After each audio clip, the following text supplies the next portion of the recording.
So hello dear students, welcome back to our channel. So మనం రీసెంట్గా ఒక video చేయడం జరిగింది రైల్వే గ్రూప్ డి క్వాలిఫికేషన్ సంబంధించిన కోర్టు కేసు విషయంలో. ఓకేనా, మన ఆ వీడియో చెప్పడం జరిగింది. మార్చ్ 28న అయితే ఫైనల్ డెసిషన్ అయితే ఉంటుంది చూసుకున్నట్లయితే అని చెప్పేసి మన వీడియో చెప్పడం జరిగింది.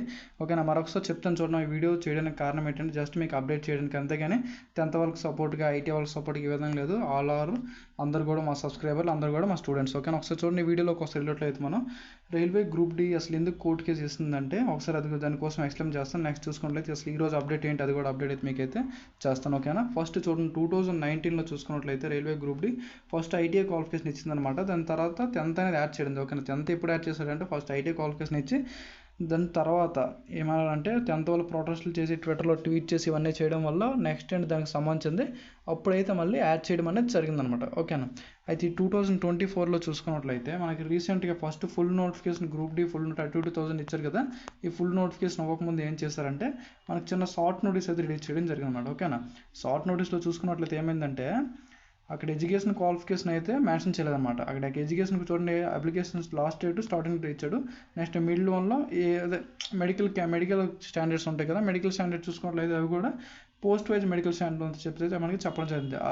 అది మెడికల్ స్టాండర్డ్ ఏ విధంగా ఉంటుందో క్వాలిఫికేషన్ కూడా మిడిల్లో నియమించిన ఎడ్యుకేషన్ క్వాలిఫికేషన్ చెప్పేసి అక్కడ ఏంటంటే పోస్ట్ వైజ్ అనమాట. ఓకే అండి, ఇప్పుడు ట్రాక్ మెట్ ఇది ఈ విధంగా ఉంటుంది కదా, ఆ విధంగా రకరకాల post wise medical standards qualification ఉంటుందని చెప్పేసి మనకైతే చెప్పడం జరిగింది గతంలో short notice. After full notification ఇచ్చిన తర్వాత ఏం చేశారంటే ఐటీఐ 10th ఈ విధంగా ఇట్టారు కదా, అందువల్ల ఎందుకు అది చేశారని చెప్పేసి అయితే మన వాళ్ళు మాకు ఓన్లీ ఐటీఐ కావాలని చెప్పేసి అయితే కోర్టులో కేసు వేయడం అనేది జరిగిందనమాట. ఓకేనా, అయితే కోర్టులో కేసు చూసుకున్నట్లయితే మనకి ఇప్పుడు ఒక 3 హీరింగ్లు అయితే అవడం జరిగింది. 3 హీరింగ్లు అయితే అవడం జరిగింది. మనం లాస్ట్ చూసుకున్నట్లయితే మార్చ్ 21 టైం ఈ డేట్లో అయితే అవడం జరిగింది. ఓకేనా, అయితే మార్చ్ 22 ఏది చెప్పడం జరిగిందంటే మీకు చూసుకున్నట్లయితే మార్చ్ 28 అయితే ఫైనల్ డెసిషన్ ఉంటుందని చెప్పేసి అయితే ఇక్కడైతే చెప్పడం జరిగింది. ఓకేనా, మార్చ్ 28 ఫైనల్ డెసిషన్ ఉంటుందని చెప్పేసి చెప్పడం జరిగింది.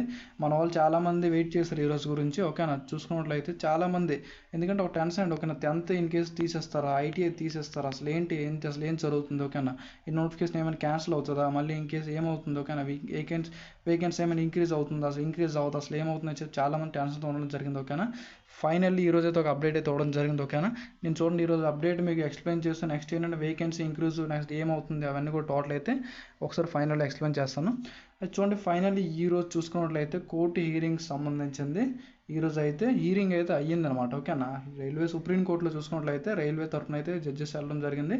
నెక్స్ట్ అవతల తరఫున కూడా రావడం జరిగింది. ఓకేనా, ఈరోజు అయితే హీరింగ్ అయితే జరిగిందనమాట. అసలు ఈరోజు ఏమైందంటే చూసుకున్నట్లయితే హీరింగ్ చూసుకున్నట్లయితే మనది 28 అనమాట. రైల్వే గ్రూప్ డి క్వాలిఫికేషన్ సంబంధించి 28 అనమాట. 28 డేట్ ఈరోజు కదా. ఇక్కడ నెంబర్ చూసుకున్నట్లయితే దీనికంటే ముందు ఒక హీరింగ్ అయితే అవడం జరిగింది వేరే కేసు సంబంధించిందిలో. దానికి కారణం అంటే ఈరోజు అప్డేట్ లేడానికి కారణం ఏంటంటే 28కి సంబంధించిన కోర్టు కేసు, ఐటీఐకి సంబంధించిన క్వాలిఫికేషన్ ఉంది కదా, ఐటీఐ 10th ఈరోజు అవ్వాల్సిన కోర్టు కేసు అప్డేట్ దీనికన్నా ముందు ఏంటంటే వేరే హీరింగ్, ఇంకొక కోర్టు కేసు అనే ఇంకొక హీరింగ్ అనేది అవడం జరిగింది. ఆ హీరింగ్లో ఏమైందంటే కొంచెం టైం ఓవర్ అయిపోయింది అనమాట. అక్కడ టైం ఎక్కువ అయిపోవడం వల్ల అక్కడ ఏం చేశారంటే జడ్జెస్ ఏం చేశారంటే ఐటీఐ 10th సంబంధించిన క్వాలిఫికేషన్ కోర్టు కేసు ఉంది కదా, దీన్ని ఏం చేశారంటే మే 26కి అయితే దీన్ని అనేది పోస్ట్ పోన్ చేయడం అనేది జరిగిందనమాట. ఓకేనా, అర్థమవుతుంది కదండి. ఈ కోర్టు కేసు సంబంధించింది ఈరోజు 28 ఫైనల్ డెసిషన్ అనేది మే 26కి అయితే దీన్ని అయితే వాయిదా వేయడం అనేది జరిగిందనమాట. ఓకేనా, అర్థమైంది. ఇదండి అప్డేట్. మే 26కి అయితే ఏమవుతుందో అప్పుడైతే చూద్దాం. ఓకేనా, అప్పుడు కూడా ఏం జరగకపోతే డైరెక్ట్ ఈ కేసుని అనేది క్యాన్సిల్ చేయాల్సి ఉంటుంది అనమాట, క్యాన్సిల్ చేస్తారు. ఓకేనా, అయితే అర్థమైంది కదా. నెక్స్ట్ ఇంకొకసారి చూడండి, మే 26కి అయితే దీన్ని అయితే వాయిదా వేయడం జరిగింది కదా. మనకు చాలామంది అడుగుతారు అనమాట. ఓకేనా, అయితే మే 26కి అయితే ఇప్పుడు కొంచెం చాలా టైం ఉంది. ఇది ఏంటంటే మార్చి, నెక్స్ట్ ఏప్రిల్, మే, ఇంకొక 1 మంత్ అయితే 2 మంత్స్ దగ్గర అయితే ఉండడం జరిగింది కదా. అయితే ఇప్పుడు చూసుకున్నట్లయితే 10th అయితే కంపల్సరీ ఉంటుంది, ఐటీఐ ఉంటుంది. ఓకేనా, 2019లో ఏ విధంగా ఉంటుందో అదే విధంగా ఉంటాయి రెండు క్వాలిఫికేషన్లు కూడా. ఏం చేంజ్ చేసే ఛాన్సెస్ అయితే ఉండదు. ఓకేనా, అర్థమైంది. మీరు అయితే టెన్షన్ తీసుకోకండి. 10th వాళ్ళకి అన్ని పోస్టులు ఎలిజిబిలిటీ ఉంటుంది, ఐటీ వాళ్ళు కూడా అన్ని పోస్టులు ఎలిజిబిలిటీ ఉండడం జరుగుతుంది. ఓకేనా, మీరు రెండింటి క్వాలిఫికేషన్ కూడా అన్ని పోస్టులకి మీ అందరూ కూడా ఎలిజిబిలిటీ ఉండడం అనేది జరుగుతుంది. ఓకేనా, అందరూ కూడా ముందు జరుగుతుంది. ఇన్ కేసు ఈ కోర్టు కేసు ఏమైనా అయినట్లయితే నెక్స్ట్ వచ్చే నోటిఫికేషన్ అనమాట. ఓకేనా, ఈ 2024 నోటిఫికేషన్ ఉంది కదా, దీనికి అయితే అంత ప్రాబ్లం అయితే ఏమి ఉండదు. Notification recruitment process already start అయిపోతుంది, ముందుకు అలాగే వెళ్ళిపోతుంది అనమాట. ఇన్కేస్ చూడండి మనకి మే 26 దగ్గరికి వెళ్ళేసరికి ముందుకి ఏదో అప్డేట్ ఇచ్చేస్తాం, ఎగ్జామ్ సంబంధించిన ఏదో అప్డేట్ ఏదో ఒకటి minimum update application process application స్టేటస్లు ఈ విధంగా ఏదో అప్డేట్ ఇచ్చడం అనేది జరుగుతుంది అప్పటికి. ఓకేనా, అప్పటికైతే ఏం అవ్వదు.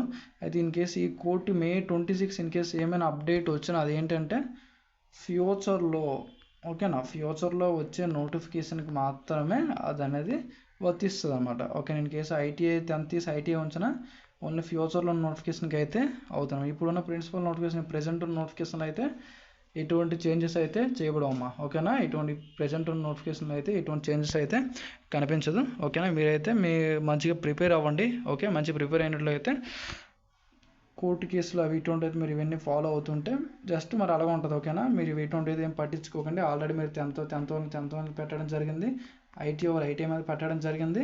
మీ ప్రిపరేషన్ అయితే మీరైతే స్టార్ట్ చేయండి. ఓకేనా, మీ ప్రిపరేషన్ మీరైతే చదువుకోండి, మీ ప్రిపరేషన్ మీరైతే ఉండండి. మీరు ఇటువంటి అయితే అంతకేం పట్టించుకోకండి. ఏమైనా అప్డేట్ ఉంటే నేను మీకు అయితే అప్డేట్ చేస్తాను. ఓకేనా, అర్థమైంది కదా. కోర్టు కేసు సంబంధించిన ఈరోజు అప్డేట్ అండి ఇది 28 మార్చి. దీన్ని ఏం చేశారంటే 26 మేకి అయితే వాయిదా చేయడం జరిగింది. దీనికి కారణం ఏంటంటే అక్కడ ఏదో దీనికంటే ముందు వేరే కేసు అయిందనమాట. ఆ కేసు ఏంటంటే ఓవర్ అయిపోయింది అంటే ఎక్కువ టైం అయిపోవడం వల్ల టైమింగ్ ఆఫ్టర్ టైం అయిన తర్వాత దీన్ని చూడరు కదా, జస్ట్ డాక్యుమెంట్ చూసి ఏం చేశారంటే జస్ట్ నేను చూడడం జరిగింది, లైవ్ కూడా చూడడం జరిగింది. జస్ట్ ఏంటంటే డాక్యుమెంట్ చూసి ఏమైందంటే దీన్ని 26 మేకి మేము అనేది వాయిదా వేస్తున్నామని చెప్పేసి తగ్గడం అనేది ఆ లైవ్లో కోర్టులో మనకైతే చెప్పడం జరిగిందనమాట. ఓకేనా, 26 మేకి అయితే దీన్ని అనేది వాయిదా వేయడం జరిగిందని చెప్పేసి అయితే మనకి డైరెక్ట్ కోర్టులో చెప్పడం అనేది జరిగింది. ఓకేనా, అయితే ఇదండి. నెక్స్ట్ చూడండి, వేకెన్సీ ఇంక్రీజ్ అవుతాయా చాలామంది అడుగుతుంటారు. ఓకేనా, వేకెన్సీ ఇంక్రీజ్ అవ్వడం అనేది చూసుకున్నట్లమ్మా, వేకెన్సీ అనేది ఎందుకంటే ఇయర్లీ వేకెన్సీ అంటే చెప్పారు కదా మన గతంలో ఇయర్లీ వేకెన్సీ అనేది స్టార్ట్ అవుతుందని చెప్పేసి అయితే వేకెన్సీ ఇంక్రీజ్ అయ్యే ఛాన్స్ అయితే లేదండి. ఓకేనా, ఎందుకంటే ఆల్రెడీ 2024లో ఏఎల్పి నోటిఫికేషన్ ఇచ్చాడు, నెక్స్ట్ 2025 కూడా ఏఎల్పి నోటిఫికేషన్ ఇస్తాడు ఆల్రెడీ.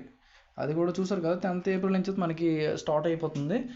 నెక్స్ట్ ఇదే విధంగా 2024లో గ్రూప్ డి వేకెన్సీ ఏ విధంగా ఇచ్చాడో అలాగే నెక్స్ట్ 2025లో కూడా వేకెన్సీ ఉంది కాబట్టి మేబీ ఈ 32,000 వేకెన్సీ అనేది ఇక్కడ అనేది కంటిన్యూ అవుతుంది అనమాట. ఓకేనా, ఇన్ కేస్ ఫ్యూచర్లో నోటిఫికేషన్ ఇస్తూ ఉంటుంది కదా, అది వేకెన్సీ ఇంక్రీజ్ అయ్యే ఛాన్సెస్ ఎప్పుడు కనిపిస్తుంది అంటే చూడండి మనకి 6 ఇయర్స్కి ఒకసారి 4 ఇయర్స్కి ఒకసారి ఈ విధంగా వేకెన్సీ ఇచ్చాడు అనుకోండి, అప్పుడు ఛాన్స్ ఉంటుంది. ఎందుకంటే మనకి ఇప్పుడు ఇయర్లీ క్యాలెండర్ మనకు ప్రకటించడం జరిగింది కదా. ఓకేనా, ఇయర్లీ క్యాలెండర్ ప్రకటించడం జరిగింది కాబట్టి ఏం వేకెన్సీ ఇంక్రీజ్ అయ్యే ఛాన్సెస్ అయితే ఏం లేదనమాట. అది చూడండి, నేను చెప్తుంది ఏంటంటే 10th వాళ్ళకైతే అవ్వని, ఐటీ వాళ్ళకైతే అవ్వని, మీరైతే మీ ప్రిపరేషన్పై అయితే ఫోకస్ చేయండి. మీకు కావాల్సింది ఒక పోస్ట్కి ఎంతమంది కాంపిటీషన్ ఉన్నా మీదే ఆ పోస్ట్ అని చెప్పి మీరైతే ప్రిపరేషన్ చేయండి. ఓకేనా, అర్థమవుతుంది కదా. అయితే నెక్స్ట్ మన సీసీఏ కోర్స్ కంప్లీట్ యాక్ట్ అపరెన్స్ కూడా ఉన్నారన్నమాట చాలామంది. వీళ్ళు కూడా అడుగుతున్నారు వేకెన్సీ ఇంక్రీజ్ అవుతుందని చెప్పేసి అయితే వీళ్ళకి కూడా అదే అప్డేట్ అండి. నెక్స్ట్ ఇయర్ అయితే ఇయర్ 2025 వేకెన్సీ ఉండే ఛాన్సెస్ ఉన్నాయి. ఓకేనా, ఇన్ కేస్ వేకెన్సీ ఉంది కాబట్టి ఛాన్సెస్ ఇంక్రీజ్ అయ్యే ఛాన్సెస్ అయితే ఏమి ఇక్కడ మనకి కనిపించట్లేదు అనమాట. ఓకేనా, ఇన్ కేస్ ఇంక్రీజ్ అయితే నేను మీకు అప్డేట్ చేస్తాను, అప్డేట్ వస్తే. ఓకేనా, అది కోర్టు కేసు సంబంధించి చూసారు కదా, 26 మేకి దీన్ని అనేది వాయిదా వేయడం అనేది జరిగిందనమాట. ఓకేనా, అప్పుడు ఏమైనా అప్డేట్ వస్తే చూద్దాం. ఓకేనా, వీళ్ళైతే మీరు ఏంటంటే ఈలోపు మీ ప్రిపరేషన్ పై అయితే మీరైతే ఫోకస్ చేయండి. ఏం చేంజ్ అయ్యే ఛాన్సెస్ అయితే ఉండదు, చేంజ్ అవ్వదు కూడా. ఓకేనా, okay, thanks for watching, thank you. Channel subscribe చేసుకోండి. Okay, thanks for watching.